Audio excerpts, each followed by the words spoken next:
Hello दोस्तों, कैसे हो आप सब। I hope you all are doing fantastic और आपका आज का एफआर का पेपर एकदम बढ़िया गया होगा।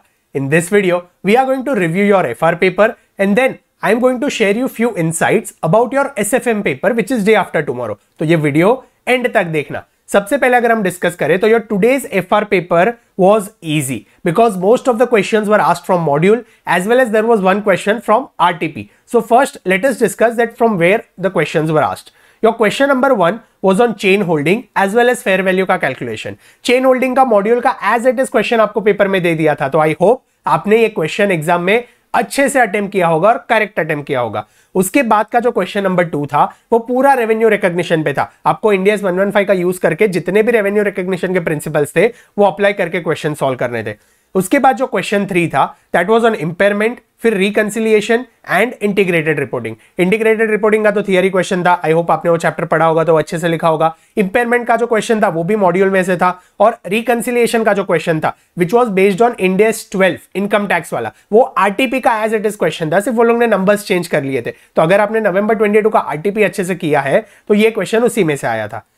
क्वेश्चन नंबर जो 4 था that was on financial instruments और लीज का एक क्वेश्चन था 10 मार्क का which was on lease modification. ये दोनों क्वेश्चंस भी मोर और लेस मॉड्यूल में से रिलेटेड थे। ये फाइनेंशियल इंस्ट्रूमेंट का एक जो क्वेश्चन था ना वो शायद थोड़ा नया था, बट कॉन्सेप्ट्स जो थे वो सारे मॉड्यूल के अप्लाई करके आपको प्रोबेबिलिटीज यूज करके क्वेश्चन सॉल्व करना था। हेंस क्वेश्चन नंबर 4 भी मैनेजेबल था। क्वेश्चन नंबर 5 एग्रीकल्चर, छोटा सा इंडिया से, लेकिन अगर आपने ढंग से किया होता तो ये एग्रीकल्चर का एज इट इज क्वेश्चन वो लोग ने दे दिया था मॉड्यूल का। तो यहां पर भी ये एक इजी क्वेश्चन था। आई थिंक मॉड्यूल का क्वेश्चन था या फिर आरटीपी या पास्ट एमटीपी का क्वेश्चन था, but you would have seen this question because ये आईसीआई के पास्ट मटेरियल में से ही क्वेश्चन था एग्रीकल्चर का।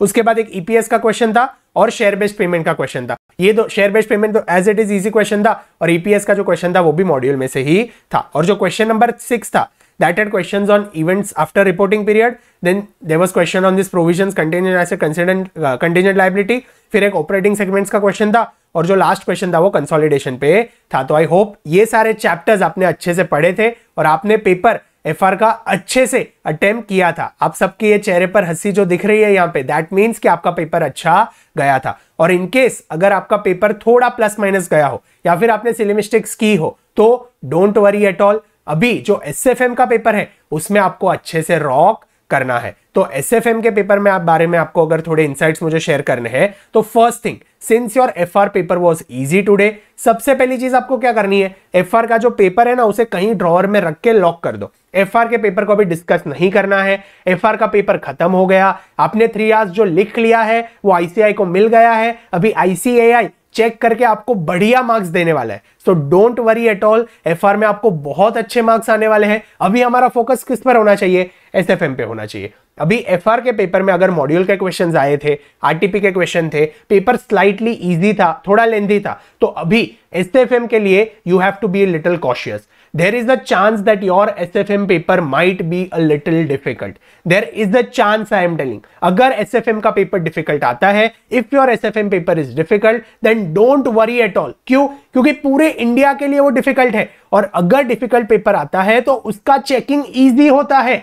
उसका चेकिंग इजी होता है। याद रखना, हमारे अटेम्प्ट में भी एफआर का पेपर इजी था तो एसएफएम का पेपर बहुत डिफिकल्ट आया था, लेकिन उसका चेकिंग एकदम इजी था। I scored 61 marks. लेकिन अगर पेपर डिफिकल्ट आता है तो आपको क्या करना है, आपको जितने क्वेश्चंस आते हैं उन्हें पहले सॉल्व कर लो अच्छे से, और जो क्वेश्चंस हैं आपको फिर थोड़ा डाउट होता है उन्हें एटलीस्ट सॉल्व करना स्टार्ट करो। आपको जो फॉर्मूलाज पते हैं, जो कॉन्सेप्ट्स पता है, उन्हें अप्लाई करना स्टार्ट कर दो। As you start writing your answer, जैसे जैसे आप आंसर लिख रहे हो वैसे वैसे आपको आंसर स्ट्राइक होता जाएगा। इसीलिए अगर पेपर डिफिकल्ट है तो यू नीड नॉट वरी, पूरे इंडिया के लिए डिफिकल्ट है, अच्छे से पेपर सॉल्व करके आ जाना। What ever you know just keep writing, what ever formulas you know, what ever steps you know, keep writing. जैसे जैसे आप लिखते जाओगे वैसे वैसे आपको चीजें स्ट्राइक होती रहेगी। And if your SFM paper is easy, there is a chance ऐसा भी हो सकता है कि एफएसएम पेपर एकदम इजी आ जाए। तो if your SFM paper comes very easy then it is a chance. SFM में ट्राई करना, you get 80-85 marks, try to score maximum marks possible.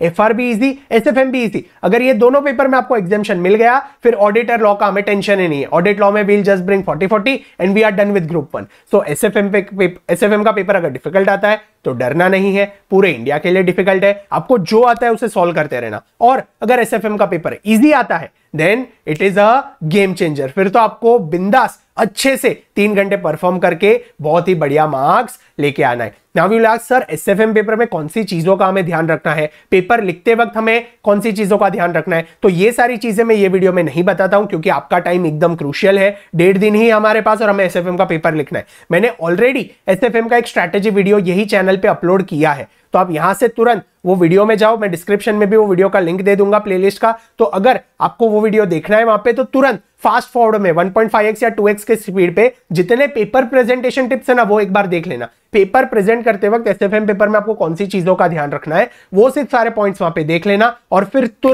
तुरंत क्या करना है, एसएफएम पढ़ाई करने बैठ जाना। यूट्यूब पे यहां वहां मत घूमना दूसरे सारे वीडियोस देखने के लिए, अपने फ्रेंड्स को कॉल मत करना उनका पेपर कैसा गया, उनका जैसा गया हो गया, आपका जैसा गया हो गया। अभी हमें क्या करना है, दूसरा पेपर अच्छे से लिख के उसमें मार्क्स स्कोर करने की ट्राई करनी है, तो बिल्कुल भी टाइम वेस्ट नहीं करना है। अगर आप मॉर्निंग में पढ़ते हो तो ट्राई करो आज रात को 1-2 घंटा आप अच्छे से पढ़ लो और फिर मॉर्निंग में अच्छे से स्टार्ट करना। और अगर आप रात को अभी पढ़ने वाले हो and you want to take a nap तो एक 10-15 मिनट्स 30 मिनट्स का नैप ले लो और फिर अच्छे से रात को पढ़ाई करना स्टार्ट करने देना। ये 15 दिन में हैवी फूड नहीं खाना है, लाइट फ्रूट्स खाना, हेल्दी फूड खाना, फास्ट फूड मत खाना, वो आपको नींद आएगी फास्ट फूड खाते हो तो, इसलिए अच्छा फूड खाना, हेल्दी फूड खाना। और ये 1.5 दिन में बिल्कुल भी टाइम पास नहीं करना है, क्या करना है, सिर्फ पढ़ाई करना है। एफआर हो गया, एसएफएम आने वाला है और एसएफएम आपको अच्छे से लिखना है और एसएफएम में बढ़िया तरीके से एग्जामिनेशन लेके आना है, ठीक है।